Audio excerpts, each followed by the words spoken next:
had a pretty cool question posed to me on my last video from somebody who asked, is there any advantage to being a vegetarian or a vegan or whatever in spirituality? And it's a multi-layered question, right? The fact that it's a question denotes ego, but we're dealing with ego, so we're learning to see that ego is not a bad thing or a good thing. It's just something that needs to be retrained. It's part of the mind that sees erroneously, that needs to be realigned and brought back into harmony with the whole, with the universal nature of life, rather than the separative nature of life, you know. So we're going from, let's say, a selfish perspective to a selfless perspective. When a question like that is asked, the ego's reason for asking is always to make a better defense against God, right? Whether you think that's the case or not, it doesn't matter, it is. The ego uses everything as a defense against God, which is why this has to be miraculous. And I'm going to answer the question in a more tangible way, but I wanted to put it at that highest level just so so it can be understood that whenever you try to decide between something that you think might have a moral or ethical or a spiritual or mystical advantage on earth or not, what you're trying to decide is what's the best way to achieve your earthly objective, which is death. How can I build a better identity, right? Other than accepting the truth of my actual identity, which is that I'm spirit. Now, if I'm spirit, obviously I don't eat meat and I don't eat vegetables. I'm not a vegan, or I'm not a carnivore. But in the interest of preserving the avatar, let's say, we're going to eat something. So is there an advantage? Is a different question to, is it better, right? Is there an advantage? Is looking towards the idea of purification, the idea, because that's what spiritual work is, spiritual purification, looking towards the idea of spiritual purification, right? Spirit is the mind. Now, obviously, if I am spirit, what I eat does not matter. Jesus even says it in the Bible, in the New Testament, eat whatever's put before you, because it's not what you put into your mouth that can corrupt you, but every word that proceeds out of it. Let your yes be yes and your no be no, because any more than these is corruption. All right. So, and I won't get into that particularly just yet, but although I think it's obvious what he means by that. The verification of the body, okay, the verification of the false identity through, let's say, taking on the idea that I'm a vegan or I'm a whatever it is. It doesn't necessarily have to be food. I'm a fitness fanatic, or I'm not a fitness fanatic. You know, I'm a fat slob, or I'm a svelte athlete. You know what? It doesn't matter. There's no advantage to either of those perspectives. My teacher Ted was quite a rotund sort of chap, like the Buddha became quite rotund after he finished his ascetic phase, you know, where he ate only a few grains of rice every day and became almost a living skeleton. But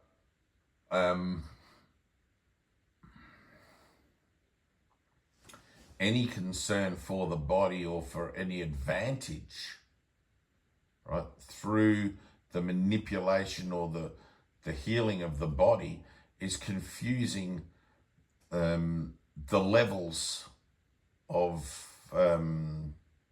process. Okay, all healing is of the mind, because life is mind, God is mind, mind and spirit are the same thing. Okay, so mind comes from the Greek word psyche, which means to think and to remember, and translated through the Latin is spirit. So I think I actually said that in my last video. Anyway, never mind.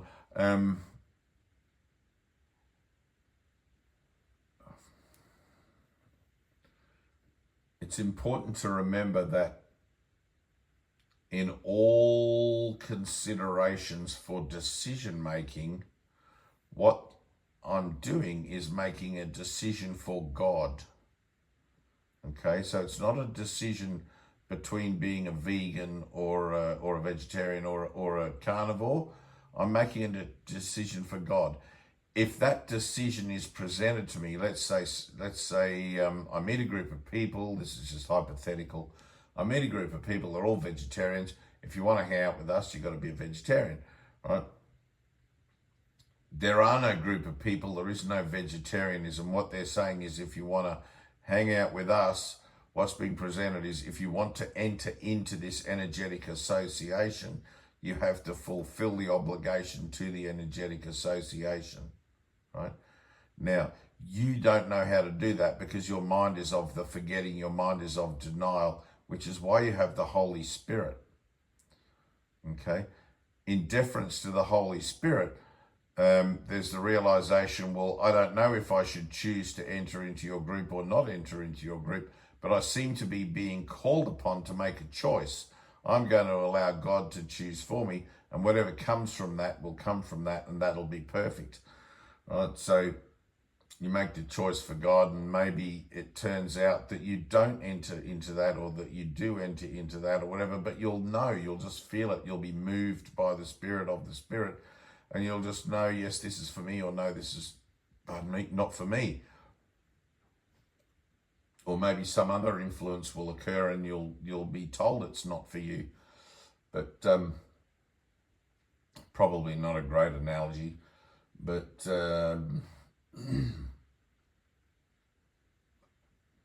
always try to be aware of the levels. You know, I always like to take everything, and I'm not perfect at it. I mean, you know, I'm a top downer. I've had the experience first, but I'm still going through my purification, and even though I'm aware that one situation in the world is exactly the same as another situation, with the exception that they look different or are presented differently, but it's the same situation energetically, right? I'm always being presented with an opportunity to represent God or the world, God or the world. And so my mind training, I'm learning, I'm teaching myself what it is that is valuable to me again and again and again by responding to a series of prompts spiritually, by responding to a series of relationship interactions spiritually, right, through being miraculously minded with it all, rather than thinking that I actually have a decision to make whether between veganism or being a carnivore. And I'm not saying don't be a vegan or don't be a carnivore. Like it literally, it doesn't matter. You know, I have people tell me about their fasts, and I always listen politely, you know, and they tell me about their fasts that they do because they think that's somehow spiritual. But spirit is the mind, and all healing is of the mind. And when the mind is healed, the body just follows suit. You know, it's like medication. You don't need any medication for anything. If you can understand that every slight antagonism through the avatar is simply the presence of spirit in you, or simply the activity of the atonement in you, trying to get your attention as an energetic occurrence, you could process it that way, you could see it that way, you could be grateful that way, and allow, without all the defenses of feeling like there's something wrong, you got to fix it, right? Allow for that energy to pass through you and allow it for it to look like whatever it looks like, and just keep your faith the whole way until you're done, you know? Much as in the book of Job, right? So in the Old Testament, the book of Job, I mean, if you haven't never read that, incredible, right? and I think I referenced Job in a recent video too, but I always love biblical references, and I think the reason I love them so much, I mean, they're not telling me anything different from the Course in Miracles. They're not telling me anything different from the 12-step program of Alcoholics Anonymous. They're not telling me anything different from the Gospel of Thomas, which isn't in the New Testament, but there's this kind of rawness, right? And I have the Aramaic New Testament, direct translation from Aramaic into English. There is this raw kind of, you really, or I do anyway, I don't know about you guys, I'll be interested to hear your feedback on this, but I really get a sense of the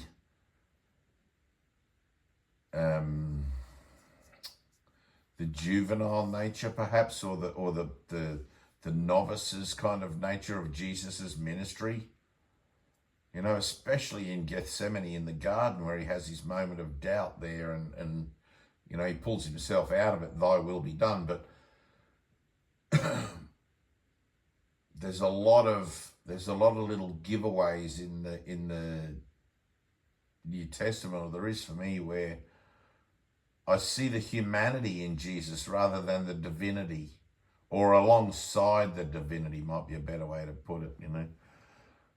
But and it's really quite beautiful, you know. It makes me feel more at ease with my own process. It's like, wow, Jesus was a man too, temporarily, who came to offer this message, and he had exactly the same obstacles, exactly the same worldly things asking him about stuff, you know. It's like with the prostitute and the, who were they, the Pharisees, not the Pharisees, the Gentiles, you know, and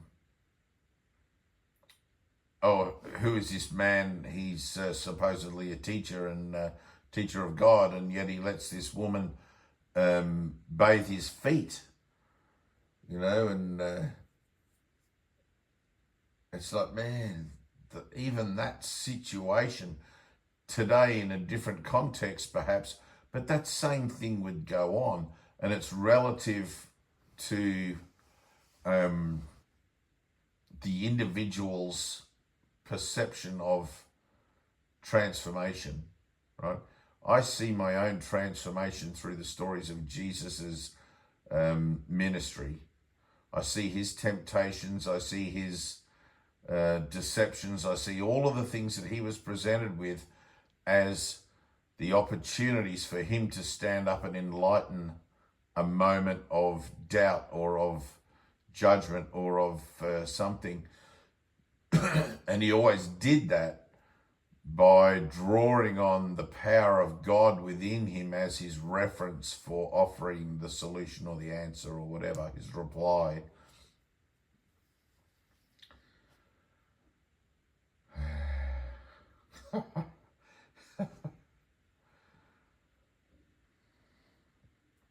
I had a funny moment the other day where organising my dad in the dream, you know, he's on medication for all sorts of things. He's not the least bit spiritual particularly, but not in the contemporary sense of spiritual, as in following a discipline or living by any kind of sort of scriptural you know, process. But he's on these medications for things, and my other brother and I were helping him to sort of come to terms with these new medications that he'd been prescribed. And my brother sort of chimed in, oh, I'm on this one, I've got that, and, you know, and whatever. And I was sort of stepped back for a second. It's like, really? My brother? You know, you're the same age as me, 2 years, you know, but in the form, of the avatar. And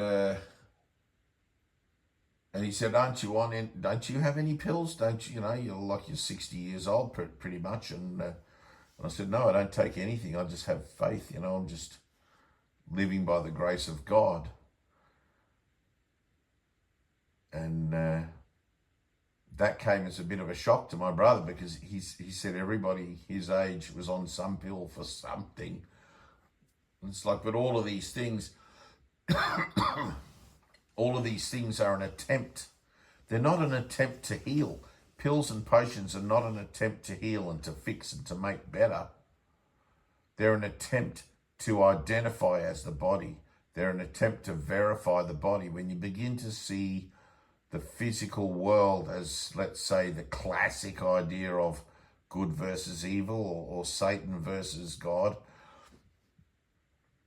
when you begin to see things as energy, you just start to realize that what seems to be as a catalyst outside of me for something is only for the purposes of verifying what's outside, not for healing. Healing is of the divine action of forgiveness, which is within you and through you, but not of you. You know, it's of God. But not that you need it, you're whole and perfect, but because you believe you need it, because you believe you're the body. You can't just pick up A Course in Miracles. Oh, I'm not a body. That's it. Oh, good, and put it down again. You've actually got to do the work, because the old beliefs that you are a body are ingrained in you in a cellular level, ingrained in your avatar in a cellular level, and it's through witness to the shifts and changes through the avatar and through the transformational situations the avatar's involved in, the relationships it's involved in, that you are brought to the witnessing of the truth in you as being non-temporal. And you will, like Jesus says, you will witness to miracles through your hands, through me. And I've had that happen. I've like literally in that context, I've laid hands on people and things have happened and they've fallen down, had healings, all sorts of stuff. But it's never been of me, but it's been through me. And sometimes I'm aware of it and sometimes I'm not. Usually it's kind of has the appearance of this spontaneity or something. But so it doesn't matter and there's no advantage. If you think there's an advantage, then play that card, you know.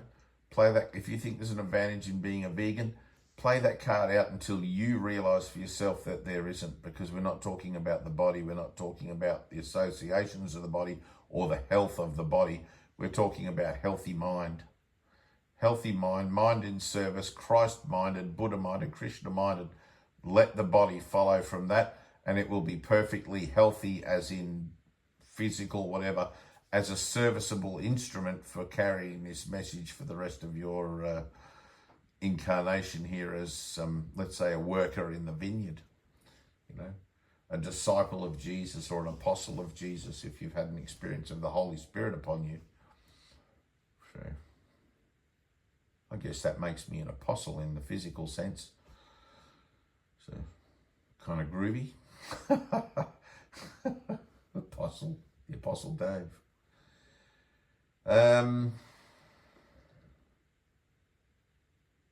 Yeah, that's about it, I think. It's a good question. It's a good question. And to be honest, I have had that existential conundrum within myself very, very early on. You know, we were all vegetarian at the Healing Center. I was vegetarian for 10 years off my own bat. I don't eat a lot of meat now, but I don't also care whether I do or I don't. It's not something that I have a conscience about anymore, or have any kind of guilt about anymore, or have any kind of association with anymore. It's just what it is, you know, to thyself be true. And you're always, like, this whole process is a process of learning to love yourself unconditionally. And it can look like that. It can look like, do I love myself the same if I'm vegetarian or carnivorous? You know, if your answer is yes, then awesome. If it's no, then there's a separated idea of your identity in your mind, and you need to look at that. because mind is whole, and that's what we're doing here. We're bringing our minds to a singular state of wholeness. All right, peace.